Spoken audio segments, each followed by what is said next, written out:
Hello friends, I am Trambak Nayak. Welcome back to our channel বিনিয়োগ।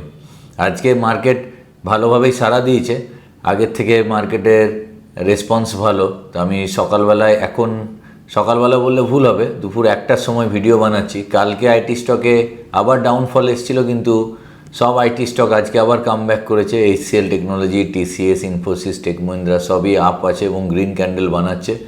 তো market শেষ হওয়ার পরে আরও ক্লিয়ার পিকচার পাওয়া যাবে। তো আজকে দুটো স্টক নিয়ে আমরা আলোচনা করব। এই মুহূর্তে দুটো স্টকেই খুব ভালো চার্ট প্যাটার্ন ফরমেশন হয়েছে। তো এটাকে আমরা চার্ট অফ দ্য উইক হিসেবেও বলতে পারি, যে এই উইকের সবথেকে সেরা চার্ট যে দুটো স্টকে হয়েছে সেটাই আপনাদের সঙ্গে ডিসকাস করব। তো আমি বারবারই বলে থাকি, আমি কোনো এই চ্যানেলে রেকমেন্ডেশন করি না, আমি জাস্ট এডুকেশনাল পারপাস আপনাদের সামনে আসি। এখানে আমি জাস্ট আপনাদের শেখাতে চাই, আপনারা শিখতে থাকুন। আর অবশ্যই কোনো শেয়ারে ট্রেড করার বা ইনভেস্টমেন্ট করার আগে আপনি নিজে ভালো করে রিসার্চ করে নেবেন এবং পারলে কোনো সেবি রেজিস্টার্ড অ্যাডভাইজারের কাছে পরামর্শ নিয়েই শেয়ারে বিক্রি বা কেনা যা কিছু করবেন। তো যে দুটো কোম্পানিতে ভালো চার্ট ফরমেশন তৈরি হয়েছে তার মধ্যে একটা হচ্ছে ওয়ার্লপুল। তো ওয়ার্লপুলের যদি আমরা প্রোমোটার স্টেক দেখি, রিসেন্টলি কিছুদিন আগে গ্লোবাল USA থেকে মানে গ্লোবালি প্রোমোটার স্টেক কমানো হয়েছে ইন্ডিয়ার সেগমেন্টে, যেটা আমি দেখছিলাম ওয়ার্লপুলের। এখানে আপনাদের স্ক্রিনে দেখাচ্ছি, দেখুন ওয়ার্লপুলের যেটা প্রোমোটার 75% প্রোমোটার 2023 সাল থেকে কনস্ট্যান্ট ছিল, 2024-এ 51% হয়। তারপরে এখানে লাস্ট ডিসেম্বরের 2025-এ 39.76% হয়।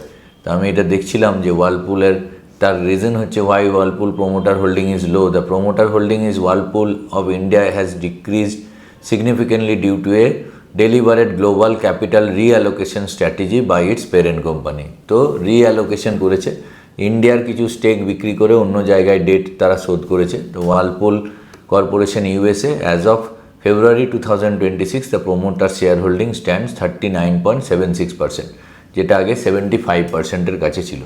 তো এতে অসুবিধার কিছু নেই, কোম্পানি একই আছে। তো তারা যেহেতু গ্লোবাল জায়ান্ট কোম্পানি, বিভিন্ন জায়গায় রিঅ্যালোকেশন এরকম করেই থাকে।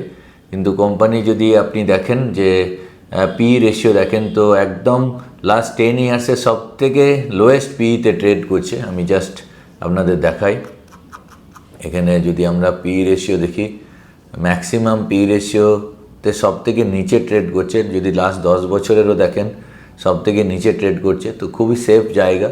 তো এমনিতে জেনারেলি কী হয়, আমাদের গ্রীষ্মপ্রধান দেশে শীতকালের ওয়ার্লপুলের বিক্রি বাটা কম হয়, যেহেতু ফ্রিজ, এসি এইসব জাতীয় ওয়ার্লপুলের বেশি প্রোডাক্ট। তো আফটার গ্রীষ্মের পরে যখন জুন কোয়ার্টারে সেলস আসবে, তখন কিন্তু ভালোভাবে কোয়ার্টারলি রেজাল্ট আসে, সেটাই হয়। তো দেখুন এখানে আপনারা যদি কোয়ার্টারলি রেজাল্ট দেখেন, তো এভরি জুন কোয়ার্টারে দেখুন ভালো সেলস আসে।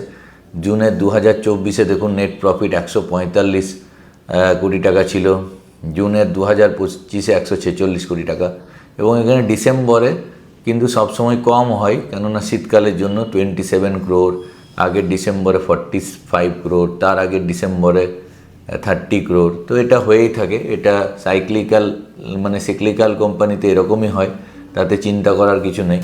এবার যদি আমরা টেকনিক্যাল চার্টে যাই ওয়ার্লপুলের, তো ওয়ার্লপুলের টেকনিক্যাল চার্টে আমি জাস্ট খুলছি ওয়ার্লপুল। তো এখানে একটা সুন্দর কাপ উইথ হ্যান্ডেল প্যাটার্নের মতো তৈরি হয়েছে, সেই জন্যই আপনাদের সামনে আমি আজ শেয়ার করছি। তো এখানে ওয়ার্লপুলের যেটা মেন টার্গেট হচ্ছে, এখানে কাপ উইথ হ্যান্ডেল প্যাটার্নে যেটা মেন টার্গেট আমার লাগছে, তো এখানে ফার্স্ট টার্গেট, এখন শেয়ারটি ট্রেড করছে 916 টাকা, এটা 1072 টাকা। তো এখানে মোটামুটি এই প্রাইস থেকে যদি কেনা যায়, তো একটা 16%-এর গেন কিন্তু এখানে আমি পাচ্ছি। তো খুবই ভালো চার্ট ফরমেশন হয়ে আছে এবং একটা ভালো কোম্পানিতে এরকম চার্ট ফরমেশন হয়ে আছে। তাছাড়াও যদি আরও আপার সাইডে দেখেন, তো আরও আপার সাইডেও টার্গেট আছে। এখানে অপারেটর এখানে কনস্ট্যান্ট, এখানে লাস্ট তিনটে ক্যান্ডেল তৈরি করেছিল, প্রায় গ্রিন ক্যান্ডেল তৈরি করেছিল, 23%-এর আপমুভ নিয়ে আরও ওপরে নিয়ে গেছিলো, এর থেকেও বেশি আপমুভে ওপরে নিয়ে গেছিলো। তো এই পর্যন্ত তো অপারেটর হিউজলি বাই করেছে। তো কারেন্ট স্টেজ থেকে যদি এই টার্গেটও আপনি দেখেন, মোটামুটি একটু লং টার্ম টার্গেট, এটা হয়তো 5-6 মাস লাগতে পারে, তো একটা 53% গেন এখানে পাওয়া যায়। হয়তো 5-6 মাসের জায়গায় যদি 1-1.5 বছরও লাগে, তো 53% গেন খুব ভালো গেন। তো আমার মনে হয় যে ওয়ালপুল এখানে একদম সলিড জায়গা আছে। তো আপনারা নিজে রিসার্চ করবেন, আমি আবারও বলছি, এবং আপনার অ্যাডভাইজারের অনুমতি নেই আপনি কিনবেন। সেকেন্ড স্টক আমরা যেটা আলোচনা করব, তার আগে আমরা বলে রাখি যে কোলগেট পামোলিভ আমি এই চ্যানেলে ভিডিও বানিয়েছিলাম। দেখুন এখানে কোলগেট পামোলিভ নিয়ে আমি যে ভিডিও বানিয়েছিলাম যে 2 stocks ready for swing trade, এখনই সুযোগ। তো এখানে আমি জাস্ট আপনাদের দেখাই, এখানে 2 stock ready for swing trade, এখনই সুযোগ স্টক মার্কেটে। তো আমি কি বলেছিলাম একবার জাস্ট দেখাই আপনাদের। আমি কোলগেট পামোলিভ নিয়ে কি বলেছিলাম সেই সময় আমি জাস্ট দেখাই, যে টার্গেট দিয়েছিলাম সে টার্গেট তো অ্যাচিভ হয়েছে, তারপরেও আমার লং টার্ম টার্গেট আরও বড় ছিল, সেটাও অ্যাচিভ হয়ে গেছে। তো দেখুন জাস্ট আমি কি বলেছিলাম। ফরমেশন আমার মনে হচ্ছে এবং 200 ডিএমেরও নিচে আছে। তো এই মুহূর্তে কোলগেট পামোলিভ আজকে যদি আমি এখানে কিনি 2095 টাকায় ট্রেড করছে, আমার টার্গেট হচ্ছে 2183 টাকা, মানে 3.90, মানে 4%-এর এখানে কিন্তু খুব কুইক আপমুভ আমি এক্সপেক্ট করছি। তো এটা আমি আবারও বলছি, আপনি কিন্তু নিজের। তো কোলগেট পামোলিভ যদি আমরা আজকের চার্ট খুলে দেখি, এটা আমাদের টার্গেট ছিল, তো সেখান থেকে তো অনেক ওপরেই চলে গেছে। এটা 2200, আমি এইসব জায়গায় কিনতে বলেছিলাম 2200 টাকার কাছাকাছি, সেলের আগে 2100 সামথিং 2200 টাকায় সেল করতে বলেছিলাম। তো এখানে এখন 2245 চলছে। তো কোলগেট পামোলিভ আরও ওপরে যাবে। যদি আপনারা আমার কথা শুনে নিজে রিসার্চ করে কিনেছেন, তাহলে নিশ্চয়ই উপকৃত হয়েছেন। জাস্ট এটা আমি বলে রাখলাম। এবং লাস্ট 2 দিন বা 4-5 দিনে কিন্তু একটা ভালো মুভ এসছে, মোটামুটি একটা 4-5%-এর মুভ এসছে। তো কোলগেট পামোলিভ নিয়ে ডিটেলে ভিডিওটা আমার এই চ্যানেলেই আছে, আপনারা দেখে নিতে পারেন। তো এখানে লং টার্ম টার্গেটও দেওয়া আছে। তো নেক্সট স্টক আমরা যেটা আলোচনা করব তার নাম হচ্ছে সম্মান ক্যাপিটাল। সম্মান ক্যাপিটালের আগের নাম হচ্ছে ইন্ডিয়া বুলস হাউজিং ফাইন্যান্স। তো এটা mainly housing, national housing bank, এবং it's engaged in the business providing home loan এবং হোম লোনের এগেনস্টে প্রপার্টি এসব সেল করে। তো আমি এর যেটা মেন হাইলাইটেড পয়েন্ট দেখুন, CAGR দেখুন কি রেশিওতে 34% FY25-এ গ্রোথ এসছে রেভিনিউয়ে, যেখানে FY22-তে 22.5 ছিল। গ্রস NPA 2.4-এ নেমে এসছে, যেটা 3.8% ছিল FY22-তে, এবং নেট NPA 1.4%-এ নেমে এসছে, যেটা 2.2%-এ ছিল। এমনি যদি রেশিও দেখেন, খুব একটা আপনার আহামরি লাগবে না। Return on capital employed just 3.65, return on equity মাইনাসে আছে। তো যেটা প্রাইস টু আর্নিং রেশিও দেখছিলাম 5 বছরের রেঞ্জেই ঘোরাফেরা করছে। 2021 সালে যেখানে PE ছিল, আজকেও সেখানে PE আছে। তো সম্মান ক্যাপিটালের যদি শেয়ার হোল্ডিং প্যাটার্ন দেখেন, তো FII 25%, DII 14%, এবং পাবলিকের কাছে 58%-এর কাছাকাছি হোল্ডিং আছে।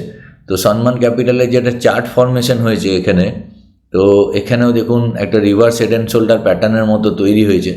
তো এখানে reverse head and shoulder pattern তৈরি হয়েছে। তো reverse head and shoulder pattern তৈরি হলে মোটামুটি যেটা ডেপথ হয় সেটাই টার্গেট হয়। তো এখানে মোটামুটি টার্গেট আজকে সম্মান ক্যাপিটাল প্রায় 3%-এর কাছাকাছি বেড়ে আছে আমি যখন ভিডিও করছি। তো এখন রিসেন্টলি টার্গেট চলছে 157 টাকা, ইমিডিয়েট তো 164 টাকা পর্যন্ত টার্গেট যাবে বলেই মনে হয়। তো আমি 2-1 দিন ধরেই ভাবছিলাম যে এই স্টকটা নিয়ে ডিসকাস করার ব্যাপারে, কিন্তু করতে করতে 1-2 দিন একটু টাইম পাইনি। তো আজকে দেরি হয়ে গেল, তা করতেই দেখছি 3% আরও বেড়ে গেছে। তো সেই জন্যে সরি, কিন্তু এটা জাস্ট শেখার জন্যই আমি দেখাচ্ছি যে এইভাবে প্যাটার্ন তৈরি হলে কিন্তু খুব কুইক তাড়াতাড়ি রেজাল্ট আসে। মানে অ্যাকচুয়াল যদি কেনার থাকতো, এখানে যদি আপনারা কিনতে পারতেন, তাহলে প্রায় 9-10%-এর গেন হতো। এবং reverse head and shoulder pattern এমন একটা স্ট্রং প্যাটার্ন, অনেক সময় এটা লাইফ টাইম হাই পর্যন্ত নিয়ে যেতে পারে। তো লং টার্ম টার্গেট আরও ওপরে গিয়ে বিক্রি করলেও ভালো হয়, কেননা এত ভালো কোম্পানি অথচ এত কম দামে পাওয়া যাচ্ছে। তো ইমিডিয়েট টার্গেট যেটা আমি বললাম যে 164 টাকা লেভেল খুব তাড়াতাড়ি হিট হবে, এবং আরও ওপরে মিনিমাম তো মানে মিডিয়াম রেঞ্জের টার্গেট তো এইসব জায়গায় তো 192 টাকা লেভেল তো আমরা আশা করি দেখতেই পাবো। এবং যদি লাইফ টাইম টার্গেট দেখেন, তো লাইফ টাইম টার্গেট প্রচুর ওপরে আছে, এতদিন ধৈর্য ধরতে আপনারা পারবেন না, কারণ তার আগে অনেক ডাউনফলস হবে, আপ হবে। তো লাইফ টাইম টার্গেট অনেক ওপরে আছে। লাইফ টাইম টার্গেট যেটা লাইফ টাইম হাই করেছিল 1240, তো এটা একটা বিরাট মাল্টিব্যাগার তৈরি হতে পারে। তো এত ধৈর্য রাখা খুবই মুশকিল। সেরকম কনভিকশন যদি থাকে আপনার, তাহলে এই স্টকে হোল্ড করতে পারেন। তবে এত লম্বা টার্গেট নিয়ে চলাও খুব মুশকিল। তো ছোট ছোট টার্গেটে কাজ করাই বেটার আমার বলে মনে হয়। যেখানে প্যাটার্ন, যেখানে ফরমেশন হয়ে টার্গেট আসছে, সেখানে টার্গেটে আমি বেরিয়ে যাব, আবার নতুন স্টক পিক করব, এটাই আমার স্টাইল। তো ভিডিওটি নিশ্চয়ই ভালো লাগছে। ভিডিওটি ভালো লাগলে প্লিজ একটি লাইক করবেন, আর বন্ধুদের সঙ্গে শেয়ার করতে ভুলবেন না। আর এখনও যদি সাবস্ক্রাইব না করে থাকেন তো প্লিজ সাবস্ক্রাইব করে নেবেন, আর বন্ধুদেরও সাবস্ক্রাইব করাবেন। পরের ভিডিওতে আবার খুব তাড়াতাড়ি দেখা হচ্ছে। জয় হিন্দ, জয় ভারত।